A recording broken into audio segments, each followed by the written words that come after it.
standby for aircraft. You're cleared to contact your controller, destroyer on this freak. Follows laser target line 005 degrees. They think that they can escape from the plight that they give to us, but they can't.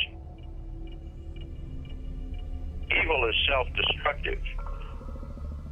The evil people will destroy one another because they can't trust one another, even though they have very brilliant schemes for installing systems that require loyalty, to the point where they can actually blackmail their own members into continuously being loyal.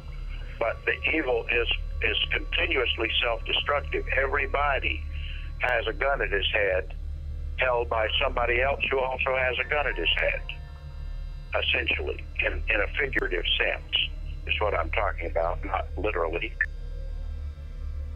So they're all at bay because of fear that they have of one another.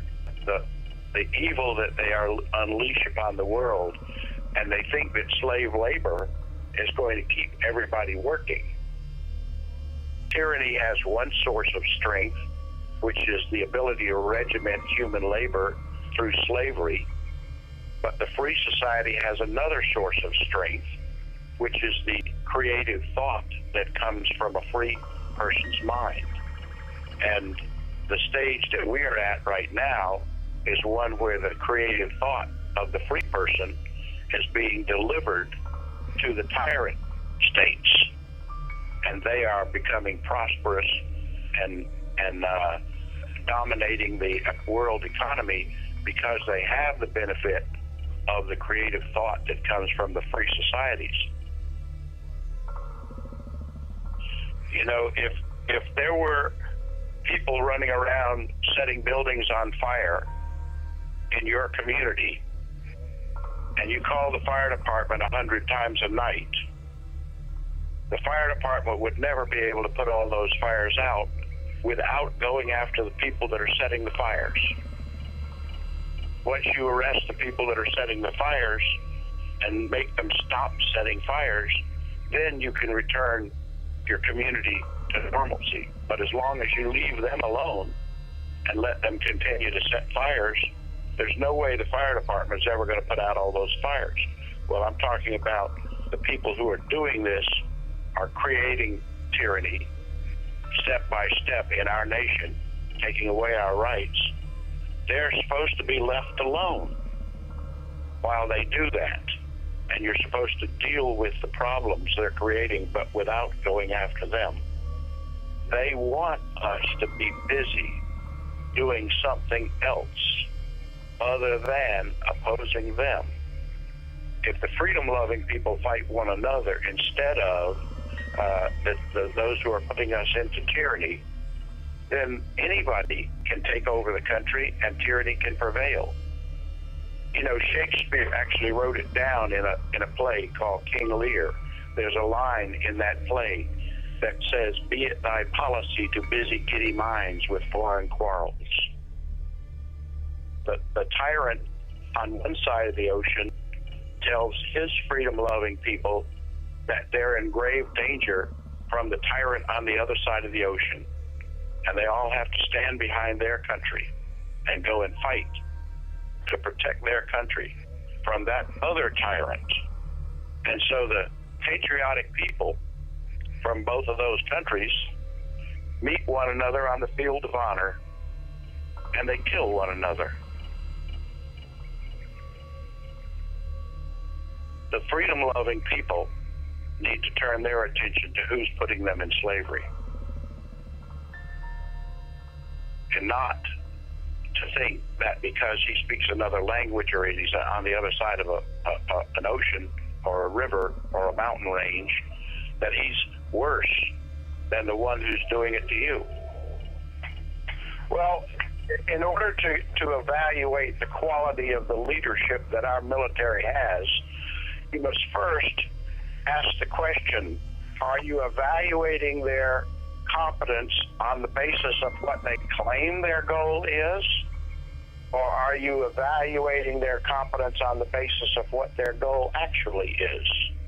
If you believe that what they say is true about their goal being to protect the health, property, and welfare of the American people, you would say they're doing a terrible job. What they are doing is pursuing an agenda, a platform, a system of goals, which does not match with that platform and agenda and system of goals that we are given, and they are accomplishing the goals that they actually are pursuing to the detriment of the goals that they claim to be pursuing, which is in and of itself all you need to know to understand that the agenda is not as they say it is. If you look at the actions and policies of American foreign policy, you would say that the people who are implementing our foreign policy strategy are stupid. They are not stupid. They are treacherous and deceitful. Their goal is actually to protect the industrial military complex, the international bankers, and they're doing exactly what they mean to do. Basically, if you look into any law book, I don't care which law book it is, it could be a local law book or a state or the federal law book, and go to the index and look up the word conspiracy. You'll find that we have hundreds of laws dealing with conspiracy. Conspiracy to commit murder, conspiracy to commit bank robbery, conspiracy to commit kidnapping, on and on and on. We acknowledge the existence of conspiracies. And there has never been a crime that was committed by more than one person that did not result from a conspiracy. So the reality of the existence of conspiracies is a given. It's a known fact. It's not open for debate. It is a known fact that has been accepted and acknowledged everywhere. So why do we acknowledge small conspiracies, but we don't acknowledge the existence of large conspiracies? We acknowledge conspiracies that are operated by stupid criminals, but we don't acknowledge the existence of conspiracies that are operated by smart criminals. See the difference between a smart criminal and a stupid criminal. A stupid criminal makes the individual the victim of his crime. He sneaks into your house or your business when you're not there, steals your guns and your VCR and your jewelry, and runs and hopes you don't come back while he's there. A smart criminal steals the government. Then he eventually comes to your home or business when you are there, and he takes you away. These are smart criminals. They have a public relations department. And of course, right now, this conversation is already being picked up by the Department of Homeland Security and recorded. All they're doing is they are successfully monitoring the American people and destroying liberty. They're removing privacy, and they're removing freedom of speech and association and communication. And once again, their stated goal is not their actual goal. And they have already acknowledged that they are going to monitor conversations and emails and communications which express what they refer to as an inordinate concern. I don't know how much concern that is. How much concern is inordinate? When your government murders 88 men, women, and children, burns them alive, how concerned do you have to be before that would be inordinate?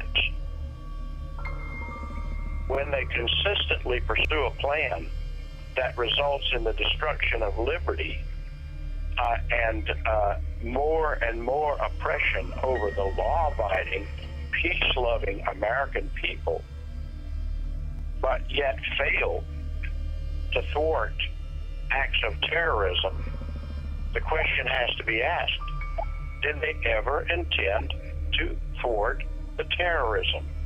Or was the goal in reality to create a totally massive surveillance system to restrict liberty in the United States of America?